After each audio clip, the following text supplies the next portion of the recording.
आज की कहानी है सुलह। लेखक आचार्य चतुरसेन शास्त्री। कई बार वैमनस्य की ग्रंथियां भोले भाले बालकों की तुतलाती सहृदय वाणी के मार्मिक आघात पाकर सहज ही खुल जाती हैं। सुलह ऐसी ही एक कहानी है। काश्मीरी दरवाजा पुरानी दिल्ली का चांदनी चौक के बाद सबसे गुलजार बाजार है। कचहरी और हिंदू कॉलेज के कारण उसका दिल्ली के इतिहास में सांस्कृतिक महत्व भी बहुत है। हिंदू कॉलेज अब यूनिवर्सिटी क्षेत्र में चला गया है और हिंदू कॉलेज की उस बिल्डिंग में अब कचहरी का अमल है, परंतु वह भव्य ऐतिहासिक इमारत अब भी हिंदू कॉलेज के ही नाम से प्रसिद्ध है। हिंदू कॉलेज के कारण नगर के शिक्षित तरुण और कचहरी के कारण भले बुरे सभी नागरिक कश्मीरी दरवाजे जाते आते ही रहते हैं। इसी से नगर का यह भाग सदा चहल पहल से भरा ही रहता है। इसमें पुरानी दिल्ली की रंगीनी भी है और नई दिल्ली की शान भी। इसके अतिरिक्त काश्मीरी दरवाजे के बाहर 57 के विद्रोह के अमिट चिन्ह भी हैं। दूर तक शहर पनाह की दीवारों पर अंग्रेजों के बरसाए हुए गोले गोलियों से शहर पनाह और दरवाजा छलनी हुआ पड़ा है। जैसे चेचक का प्रकोप मुंह पर अपने अशुभ दाग छोड़ जाता है, वैसे ही अंग्रेज भी काश्मीरी दरवाजे पर अपने गोले गोलियों के घाव छोड़ गए हैं।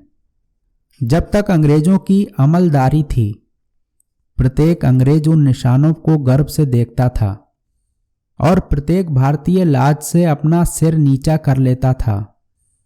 पर आज वही निशान संग्राम के स्मृति चिन्ह बन गए हैं।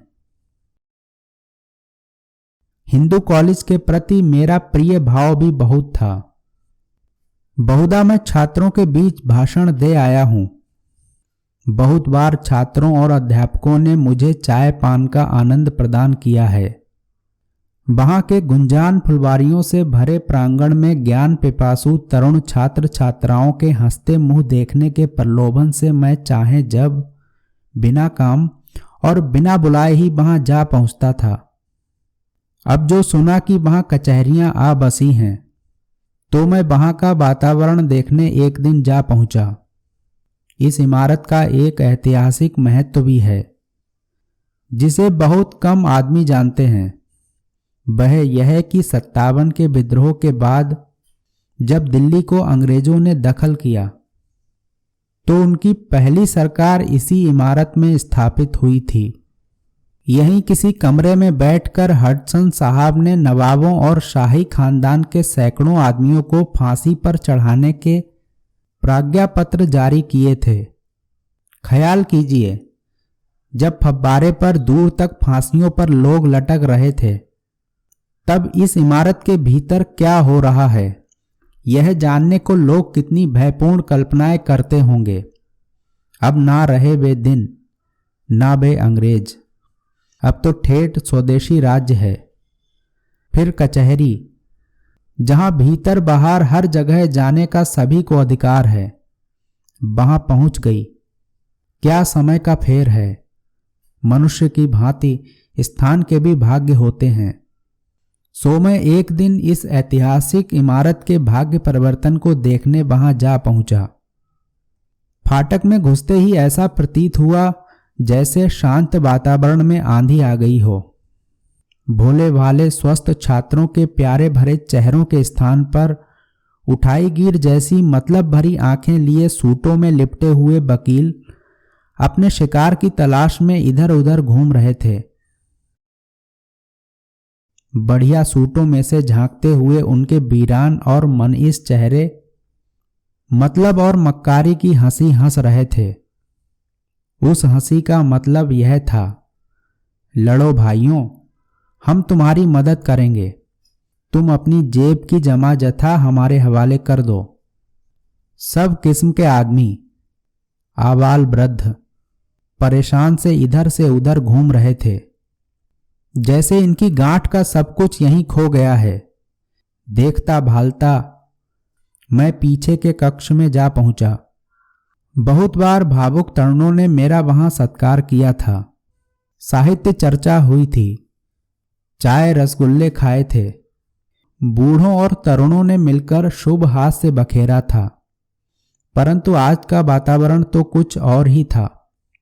एक जज साहब ऐसी रूखी और उदासीन मुख मुद्रा बनाए ऊंची कुर्सी पर बैठे थे, जैसे उनके चारों ओर खड़े मनुष्यों से उनका कोई संपर्क ही नहीं है और जैसे वे सब कीड़े मकोड़े हैं।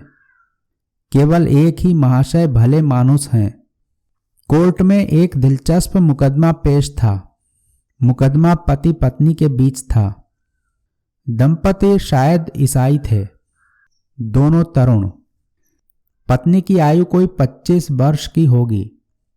छरहरी लंबी और सुंदर श्यामल वर्ण।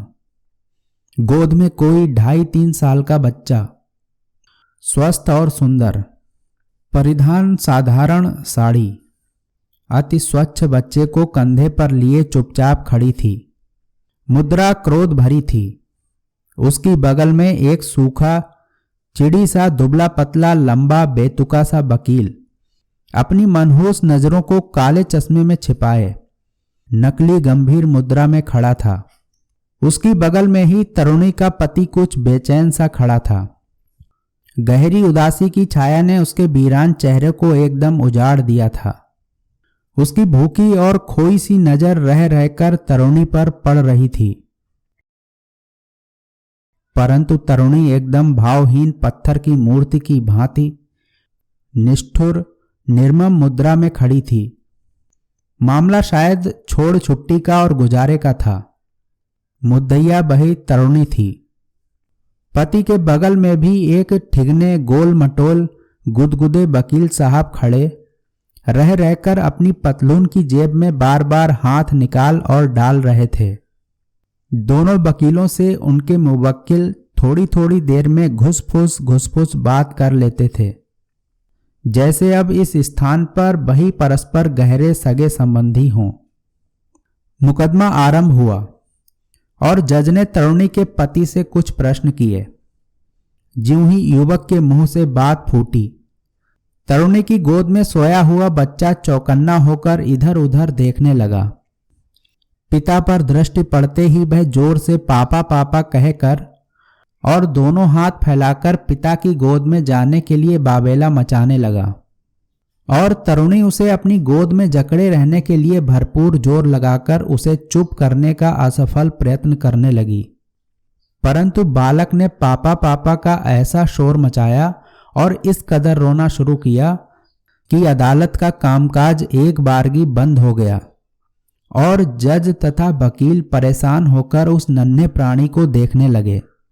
वह प्रकृति के एक ऐसे सत्य को पुकार पुकार कर अदालत से कह रहा था कि मेरे दावे के सामने तुम्हारा सारा ही कानून बघारना व्यर्थ है।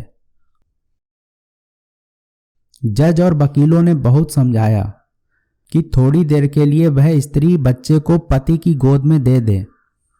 यहां तक कि जज ने कहा कि बच्चे पर पति ही का अधिक हक है, पर वह स्त्री कसकर बच्चे को छाती से लगाए बाजिद उसे किसी तरह पति को देने पर आमादा ना हुई।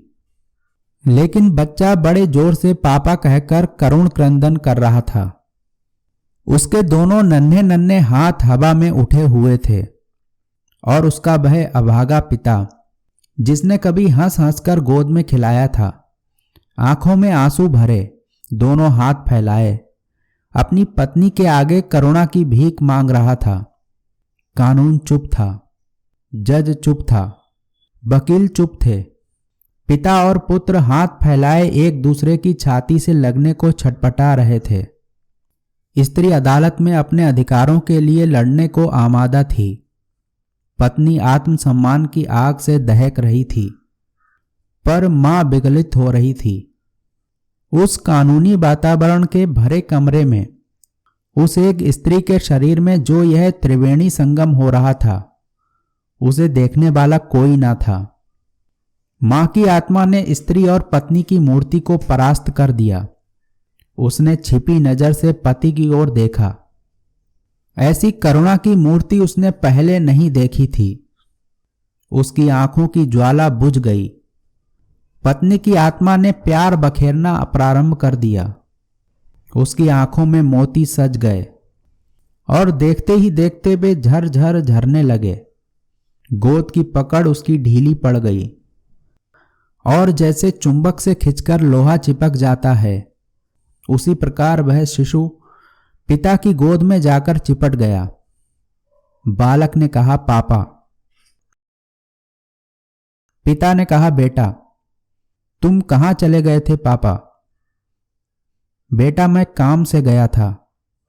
अब मुझे छोड़कर मत जाना पापा। नहीं जाऊंगा बेटा। मम्मी रो रही हैं पापा, उन्हें प्यार करो। बेटा मम्मी मुझसे गुस्सा हो गई हैं। तुम मम्मी को प्यार करो पापा, वे हंस पड़ेंगी। बालक ने माता की ओर अपने नन्हे हाथ पसार दिए। पिता ने एक कदम बढ़ाया और वह मां के पास आ खड़ा हुआ। बालक ने एक हाथ मां के गले में डाला और दूसरा पिता के गले में। उसने मां का मुख चूम लिया और कहा, पापा तुम मम्मी को प्यार करो। डरते डरते पति ने पत्नी का चुंबन किया और बालक खिलखिलाकर हंस पड़ा। पत्नी ने भरी हुई आंखों से पति की ओर ताका। उनकी आंखों में अनुनय और प्यार छलछला रहा था। पत्नी के होठों में मुस्कान फैल गई और तभी साहस करके पति ने पत्नी का हाथ पकड़ लिया। पत्नी नववधू की लज्जा आंखों में सजाकर चुपचाप अदालत से बाहर चली गई। अदालत ने वकीलों की ओर देखा, पर वकील मेरी फीस कहते मुवक्किलों के पीछे भागे। जज ने हंसकर मिसिल एक ओर फेंक कर कहा, दूसरा मुकदमा पेश करो।